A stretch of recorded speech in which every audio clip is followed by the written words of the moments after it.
Hello, Minivangelists, and welcome back to another episode of our Rearview Mirror series. Today, we are revisiting our old episode on Paul and Silas, two Bible besties who found themselves in a little bit of trouble, but through some prayer and some singing, those doors flew wide open and they were able to be set free.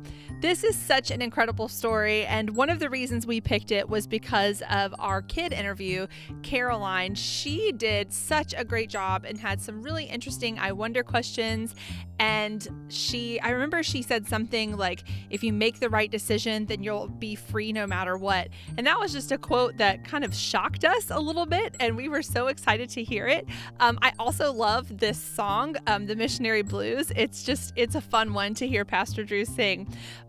Just a reminder, we are doing these Rearview Mirror episodes throughout the summer because we were taking a little hiatus. However, we do have some new episodes that are on their way. So we have a mini-sode coming out in a few weeks. So make sure, parents, if you are following us on socials, we have an Instagram page at Minivangelism. We also have a Facebook page, and we have more information that will be coming soon. We cannot wait to get back in the van and start recording some new episodes for all of you guys. If you have a kid that would like to be on the show, please send us an email to minivangelism@gmail.com. We can't wait to meet new friends and hear new music. And speaking of new music, if you haven't listened to Minivangelism Music Volume 3, it is also available now wherever you stream your music. We hope you enjoy this re-release. See you soon. Bye. Hi, Drew. Hi, Anna. Are you so excited about today? Yes, but you haven't told me where we're going. We are going to an escape room. I have always wanted to do an escape room. Me too, and I'm so excited. How do you feel about being locked in a room? Not great, but I know that this is something that you really wanted to do, and since we're besties, I like figuring out clues and stuff like that. I know, and I like to do puzzles. And so I figured this is a bestie adventure for the two of us where you get to do this thing that you really want to do. I get to solve puzzles, and only one of us is going to be really claustrophobic. But both of us get to escape, right? You're not going to go out and then lock the door behind you, are you? I don't know. Let's talk about it on the ride there. Okay. Let's build some trust. Will you leave me in the escape room, or will Never. you take me with you? I would never do that. Thank you. Yes. I would never do that. I don't believe that. No, I really want it. We're Okay. in this together. Yeah? Yes. All right. So get in the car, and on our way, we are actually going to talk about an escape situation that happens in the Bible. Ooh. Are you excited? I am. All right. Let's go. From the stories of Noah's Ark and Manna on the lawn, through the Gospels of Matthew, Mark, and Luke, and John. Whether you're new to this or an avid Sunday schooler, we'll learn about the Bible just like church, but even cooler. Then we take what we learn and we use what we find to go into the world and let the light of God shine. Buckle up, kids. Mini-vangelism. It's time to go mini-vangelism. In faith we grow Let's start the show!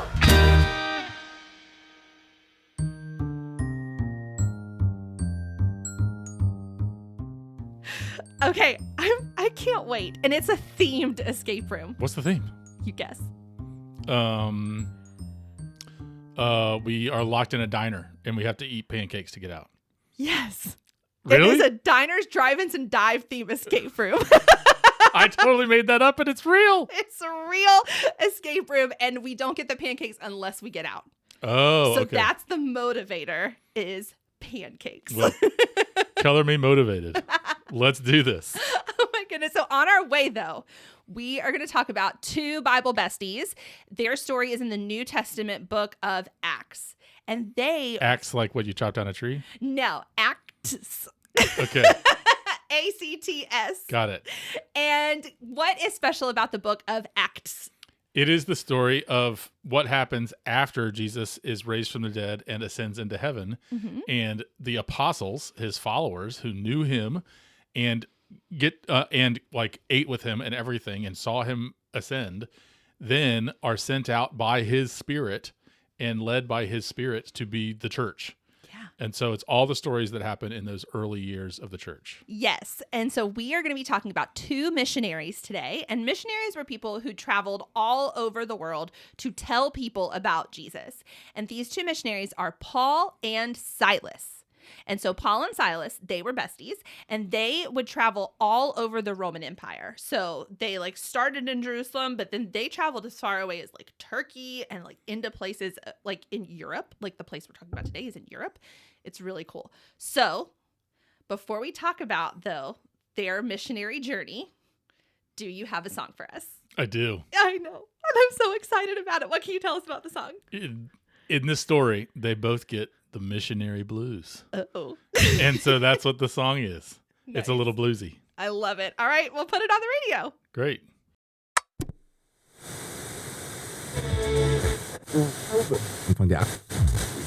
Das ist Their names were Paul and Silas, best friends in the Lord. Traveling the countryside, preaching the gospel word. But not everyone who heard it thought that what they said was good news. Good news, good news. Sometimes they got yelled at, sometimes they got beaten black and blue.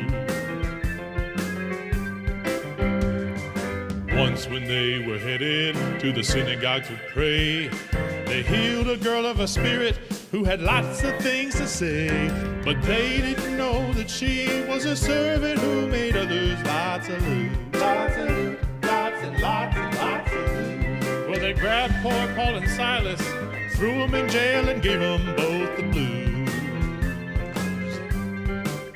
They got the missionary blues, the missionary blues. When you're walking with the Lord, sometimes you'll win, sometimes you'll lose. But the Lord's gonna help them get through the bad, sad missionary blues.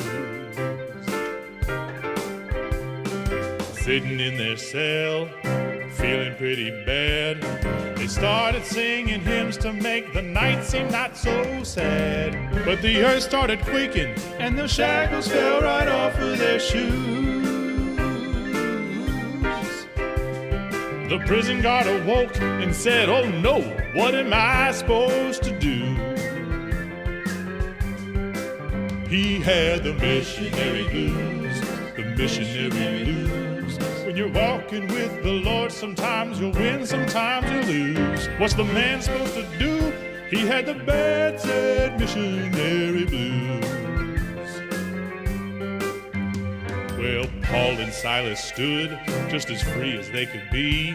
And Silas spoke up first, said, "Not to worry, follow me." The guard was amazed, said, "Can the one who saved you also save me too?" The prison guard was baptized and told the judge to let the boys loose. They had the missionary blues, the missionary blues. When you're walking with the Lord, sometimes you win, sometimes you lose. The Lord got them through the bad, sad missionary blues. I said the Lord got them through all of those bad, sad missionary blues.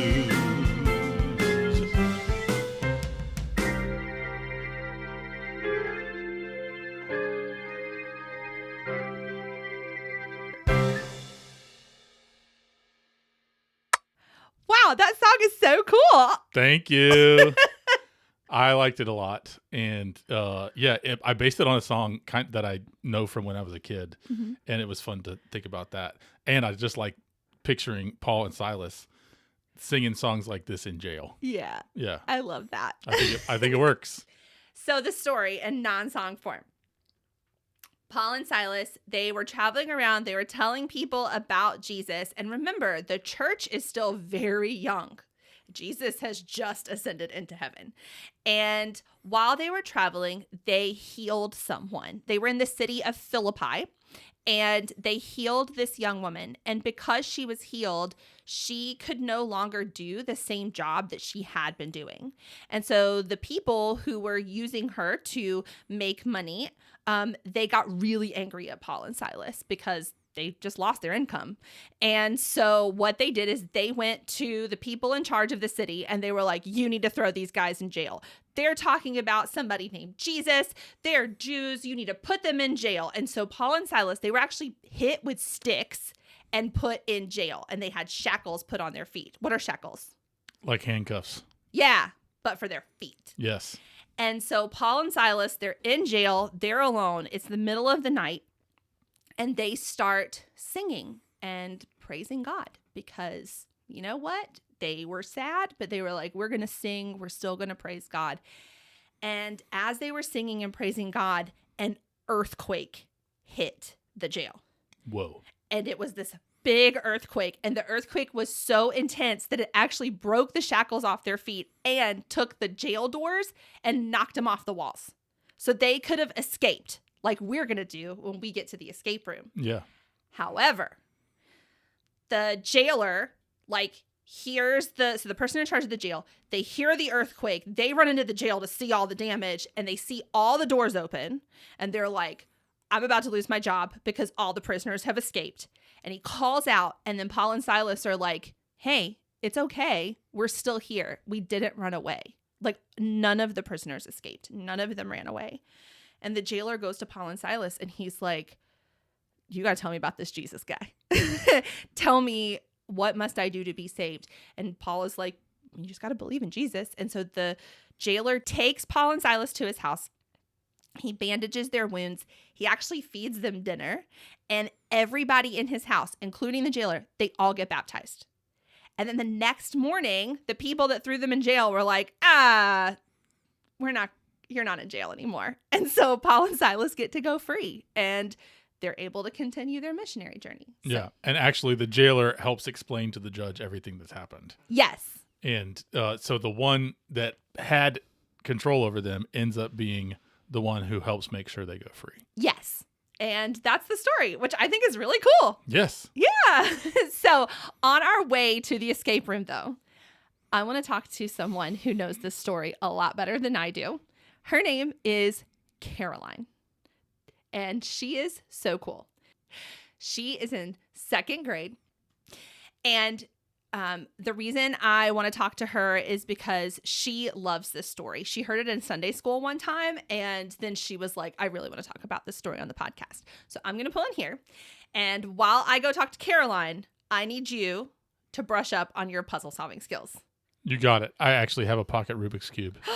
Amazing. Okay, so you time yourself, see what your record is, and then I'm going to go talk to Caroline, okay? Great. All right, bye.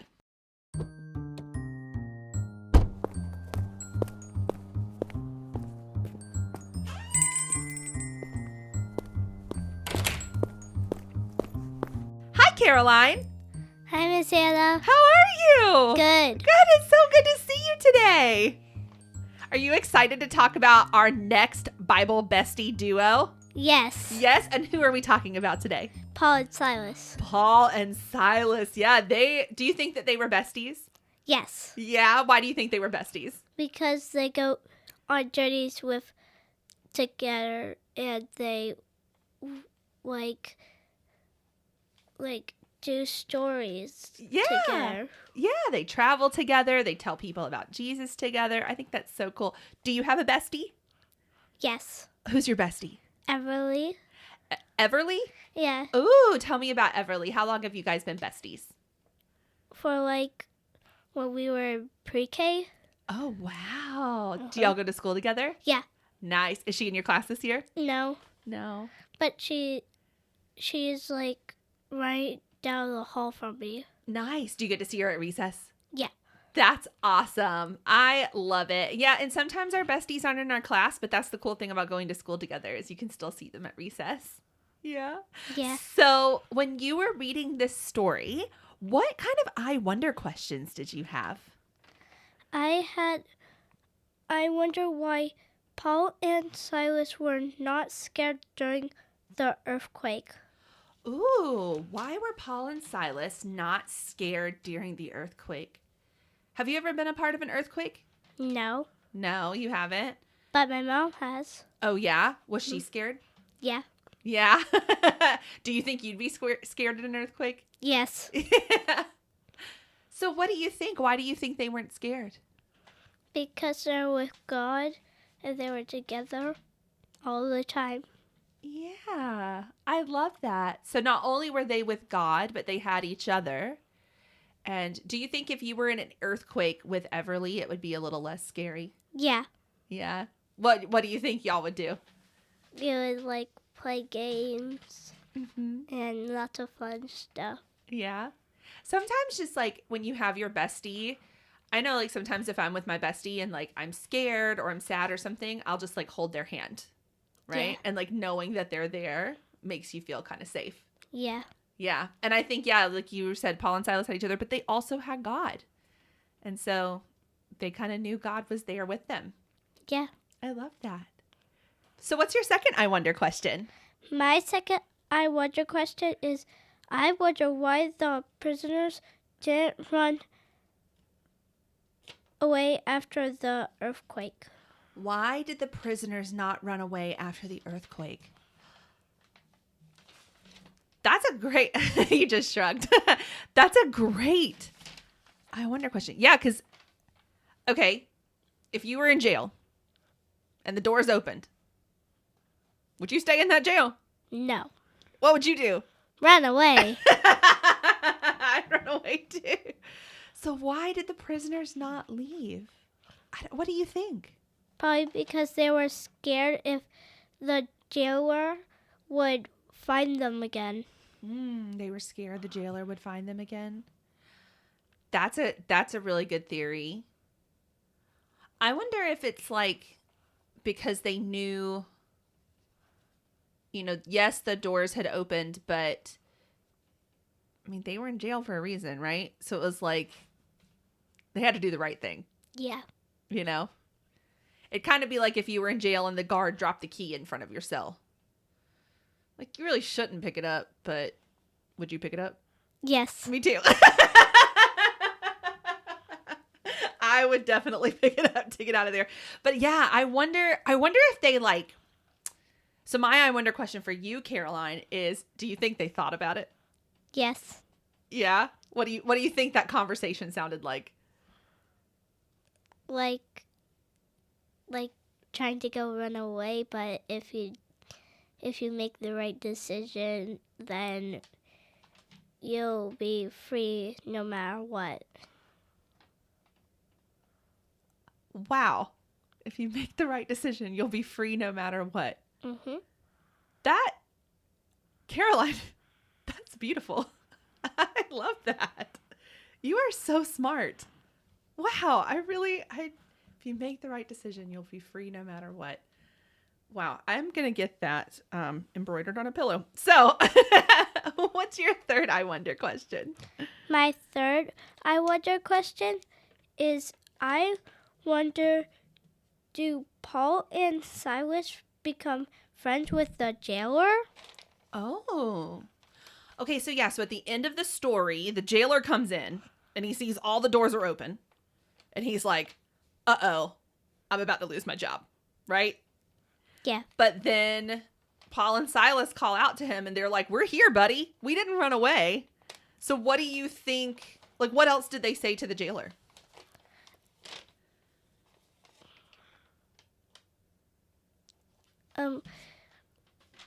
We will teach you how to follow God. Teach you how to follow God? Mm-hmm. Yeah, because, I mean, that's why they were in jail to begin with, right? Yeah. Was because they were telling people about Jesus. Yeah. So they told the jailer about Jesus, didn't they? Mm-hmm. Mm-hmm. And do you think, I think this goes back to answering your second question. Do you think the jailer would have believed them if they had run away? No. No, but because they stayed, what happened? He did. He did. And because they stayed, he just got to hear about Jesus, right? Yeah. That's so cool. I love those I wonder questions. Wow, I can tell you really paid attention to this story. I love that. So on Minivangelism, we always like to say that every story tells us something about God. So what does this story tell us about God?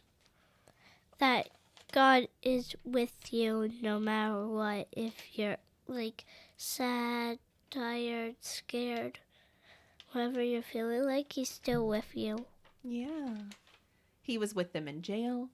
He was with them in an earthquake. I love that. Have you ever been scared have you ever been scared like in a thunderstorm or something like that? Yes, because when the lightning struck, like it went close to my window, I like ran downstairs to my mom and dad, and then it got close to the other window downstairs, and then I cried. Oh no. But do you feel like God was still with you? Yes. Yeah. And sometimes God feels like your mommy hugging you, doesn't it? Yes. Yeah. Or just being close to your mom and dad. That's something. And I think too, with Paul and Silas, I wonder if like being close to each other is how they felt God. What do you think? Yeah. Yeah. So my bestie, I've talked about this before on the podcast. One of my besties is Pastor Drew. And, we are besties through thick and thin until it's time for him to get stumped. Then he's on his own. So do you think you can stump Pastor Drew? Yes. Yes. Oh, wow. You got excited on that one. All right. What's your first stump Pastor Drew question? How did God know when to create the earthquake at the right time? How did God know when to send the earthquake? So, like, what was the signal for God to send the earthquake? Ooh, I like that. What do you think it was? Like, telling the angels to, start the earthquake. I wonder if it was the... Go! I love that. And go. I wonder if it was the music.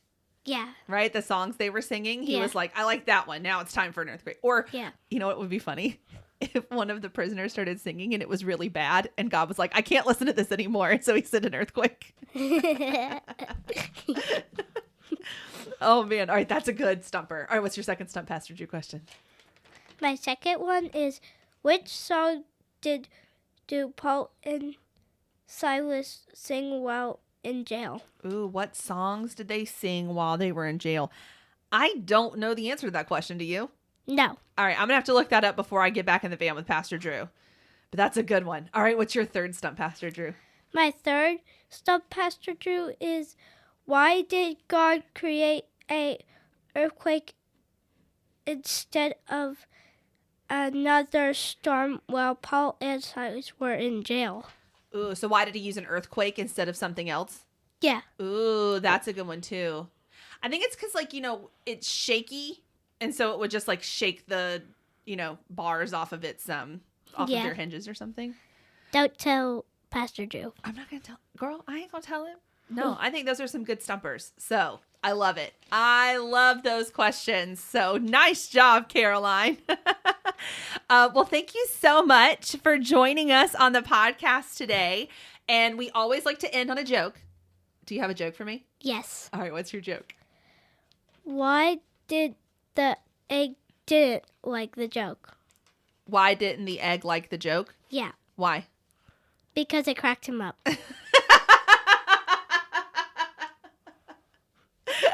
I love that. Nice job. I love that. Well, thank you, Caroline. This has been wonderful. And I am so happy that you got to join us in the van today, or got to join us on the podcast today. And yeah, I look forward to stumping Pastor Drew. And remember, if you stump him, you get a free high five. Okay. Yeah. And I hope you have a great day. And tell Everly I said hi. Okay. All right. Bye, Caroline. Bye.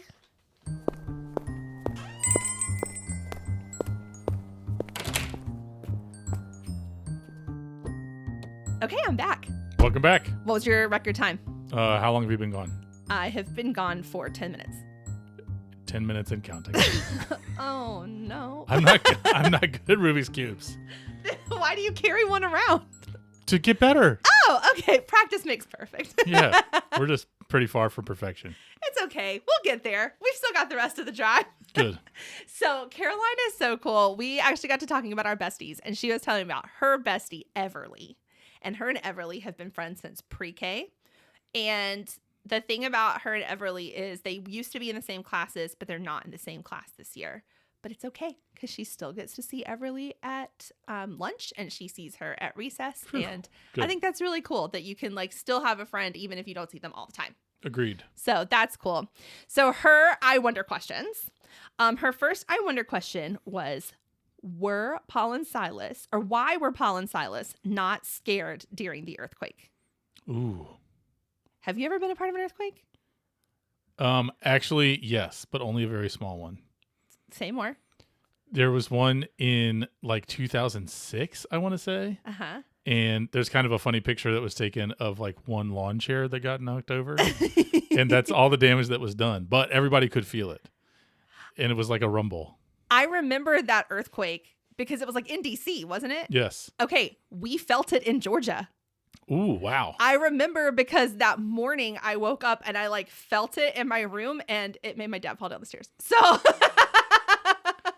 So one lawn chair and one dad. And one Brian.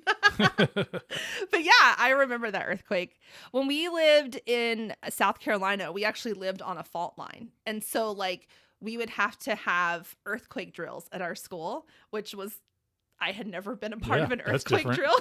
And then we had a couple while we lived there. And it's weird because you don't like know what's happening. Right. Like you're just sitting there and you're like, am I really dizzy or is the earth shaking? Yeah. But were you scared?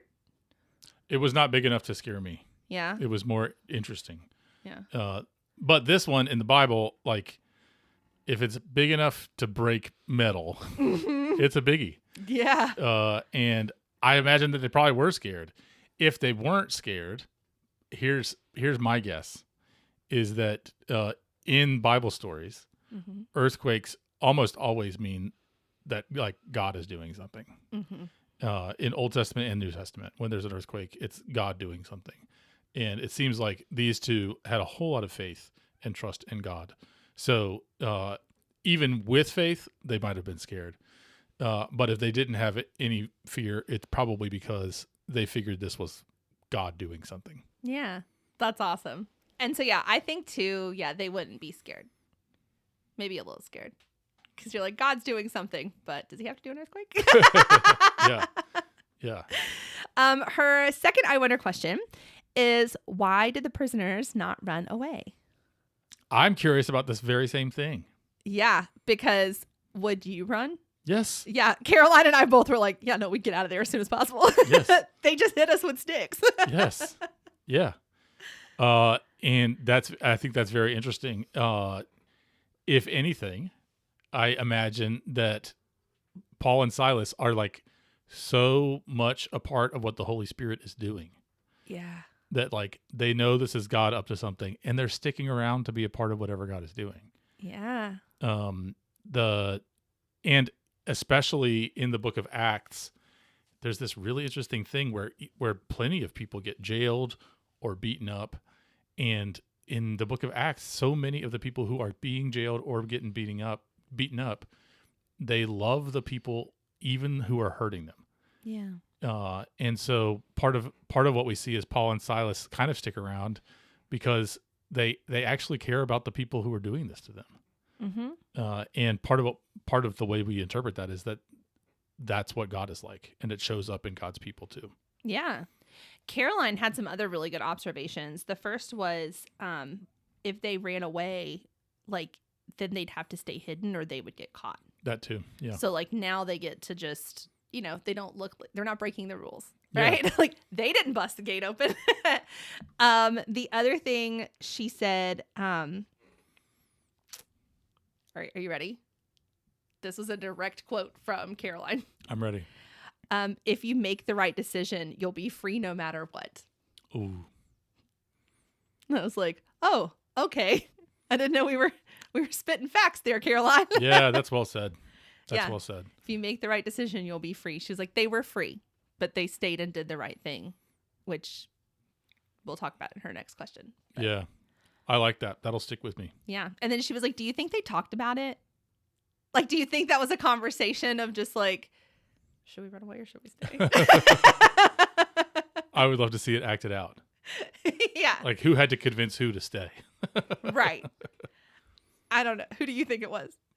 I think it was Silas that had to convince Paul, because Paul's like, dude, there's other towns with other people that need to know about Jesus. We don't have to stay here. Yeah. We can go. Let's go. Let's get out of here. And Silas was like, no, let's see what happens. Yeah, I think so. If we were in the situation, who do you think would make the right decision first? Because we would both be like, we need to get out of here. But who do you think would change their mind first? I don't know that I've ever seen you change your mind. No, you haven't. So there's our answer. Because that would mean admitting I was wrong. There it is. Yeah. Yeah, so you'd be there by yourself. Let's just not get arrested. All right, let me slow down then in the van here. Okay, cool. All right, so her third I wonder question, like, kind of is a part 2 of the one that she just said. Did Paul and Silas become friends with the jailer? I love this question. Yeah. What did she say? She said they told the jailer about Jesus. And because they went and had a meal at his house, she liked to think that they stayed friends with him afterwards. Yeah. I love that. And I agree with Caroline. I think that's part of like how we talk about each other in the church today, is friends or even brothers and sisters. That like part of what happens when you're baptized is you get a new family and new friends. And even when like I write a letter to the church, I almost always start at friends. Yeah. That's what Jesus has made us. Yeah. And that's one of the things that we get from knowing Jesus is friends we would not otherwise have. People we wouldn't ever have met, except we met at church, and Jesus made us friends. And she also pointed out, the jailer wouldn't have gotten to know Jesus.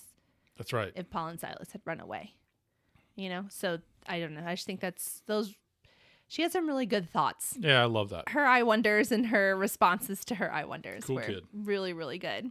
So I asked her, what does this story tell us about God? Because God is, I think, pretty present in the story, even if they just look like an earthquake. But she said that God is with you no matter what, even if you're in jail, even in the middle of an earthquake. And she said that we talked about times that she's been scared. And she said that she's never been in an earthquake, but she's been in a really bad thunderstorm where there's a lot of lightning and it scared her. And so she went and got in the bed with her mom, and her mom held her really close. And she said that that's what she thinks being with God is like when you're scared, is being next to your mom. I love that. Yeah. So I just thought that was really cool. Yeah. And then we talked about, Paul and Silas being together, like even they had each other when they were in this. So like God was with them and God was present between the two of them. If they had been alone, what would they have felt like? But because they had one another to support each other and care for each other, like that's what God is like, is that they're just with you all the time.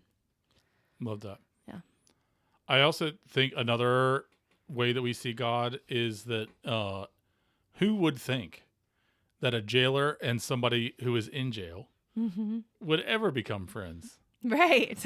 But that's something about the power of God to even make enemies friends. And even if it takes an earthquake to do it, like nothing's going to stop God from helping Paul and Silas tell this guy about Jesus and helping them become friends. Right. That's a powerful God. And I like that. I like that the image of Caroline's mom is like soft and gentle, and the image of an earthquake God is like strong and mighty. And part of what this story tells us is that's the same God. Yeah. Who is both strong and mighty and soft and gentle. Yeah. At the same time. Yeah. So I just loved all of her insights, and I need you to remember that God is always with you too, True. Thank you. Especially when you get stumped. All right, here we go. And her stumpers are kind of intense. Like there's no clear right or wrong answer. These are all subjective, I think. So I get to decide whether or not you get stumped today. I guess I'm going to jail then. This will determine whether or not I escape the room without you. What was the signal for God to send the earthquake? Ooh. That's a good one. Yeah. I think that's in the story. Yeah. I think it's the singing. Yeah. That's right. Yeah, because God hears our prayers, and singing is one of the main ways that we pray. Yeah. And God has always been a God who hears and who listens and responds to the prayers of God's people. Yeah. All right, good. Yeah. She liked to imagine was there a code word that God was like told the angels you got to listen out for before you go and send the earthquake? I love that. Maybe it's just hallelujah. Maybe. But the other thought I had was like the clink of the shackles.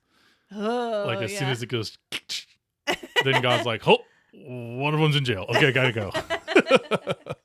Okay, earthquake, get ready. Yeah. I'd like to think they were singing a song and it got to like the really like powerful part of the song, just like a key change. Yes. Then the earth started playing percussion. Exactly. Yeah. Yes. All right. Her second question. What songs did Paul and Silas sing in jail? Exclusively Minivangelism songs. Yes. Yes. No. No, Minivangelism songs weren't invented yet.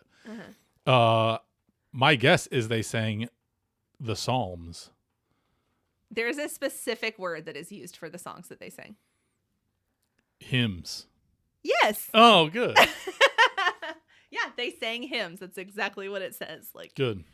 So okay. Well, and fun fact for us, we at our church we have hymns in a hymnal. Sometimes the hymns have the words on the screen, but the Psalms in the Bible are like the hymnal of the Bible. Yes. So that's why my guess is hymns, and probably specifically they were singing Psalms. Yes. And hymns, well, the word that is used to like hymneo, it's a song of praise.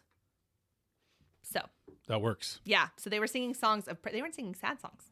They were singing songs of praise to God. Which Yeah. Even when I'm in jail. Important. Yeah. All right. The third one. Why did God use an earthquake?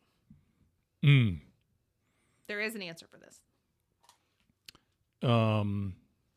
There is? God used an earthquake because God couldn't find the key to the shackles. No. God's like, oh, they're in my other pants. I left him in the car. God used an earthquake in order to break down the jail doors. Yes. Yes. All right. 3 for 3. That's good. You didn't get stumped this time. I still want to high five Caroline. Because those are some good questions, aren't they? Yeah, that was great. I'm telling you, like the kids that we get for this podcast, they always bring it with the great questions. The best kids. Sometimes they get you and sometimes they don't, but they're always really good thinkers. Yeah. So thank you again, Caroline, for joining us on the podcast. It was a lot of fun. And Yeah. I just love talking to her. She's awesome. And tell Everly we said hi. Definitely. Yeah. So do you have any other thoughts on the story? I have one other word that I want to translate. You translated the word for hymnal. Mission or missionary. It means somebody who's sent. Ooh. And so Paul and Silas were sent by Jesus to tell people the good news about Jesus. Yeah. And part of what I notice about the story is that the bars of a jail cell do not stop them from continuing to be sent. That's right. And I think that says something about God too, that if God is sending you on a mission, that mission will be complete. Yeah. Because God does what God says God's going to do. And so I think that's important to remember, that especially if you feel like you're called to do a particular thing in a particular moment, or called to be a person, a missionary, a doctor, a nurse, a mom, a dad, if that's what God has called you to do, it's going to happen. Yeah. And along the way, you're going to get discouraged. You might not go in jail. I hope you don't. I hope not either. Even if you do, though, like, it's God's mission, so God's going to get it done. Amen. Yeah. I love that. So next time you see an escape room, or next time you find yourself trapped somewhere, or next time you and a friend are traveling together, remember this story. Yeah. And remember that God is with you no matter what, just like he was with Paul and Silas. And next time somebody asks you to help, whether that's, can you please go get me a cup of water, or go clean up your room, you can ask, is that my mission? Ooh, I love that. And the answer will be yes. And then we'll see if on the way to completing your mission, you get slowed down in any way. Yeah. But then the person who asked you can say, did you complete your mission? Yeah. Because Paul and Silas completed their mission. Yes. And make sure you do too, or you'll get thrown in timeout jail. Just kidding. Maybe that was just at my house. All right. Well, parents, don't forget that we have a special companion episode called The Driver's Seat, where we talk about the same story without the kids in the car. If you would like to follow us on social media, we do have a Facebook page, and you can also find us on any Instagram. We are at Minivangelism. And if you have any ideas for a story, or if you have a kid that would like to be on the show, send us an email to minivangelism@gmail.com. We're here. Let's do this. Did you finish the Rubik's Cube? No. Okay. It's fine. All right. But I am excited. We got to get these pancakes, Drew. I'm going to get the pancakes. But first thing is you have to unlock the doors because right now I can't escape this car. Okay, but you have to answer these 3 riddles. Okay, we'll go. Talk to you later. Bye. Bye. Minivangelism and The Driver's Seat are hosted by Anna Burrell and Drew Colby. Theme song written by David Burrell and produced by Evan Setzer. The theme song was performed by David Burrell, Drew Colby, and Evan Setzer. Podcast, sound design, and editing done by David Burrell. Minivangelism and The Driver's Seat are a ministry of Grace United Methodist Church in Manassas, Virginia. For more information, check out umcgrace.org.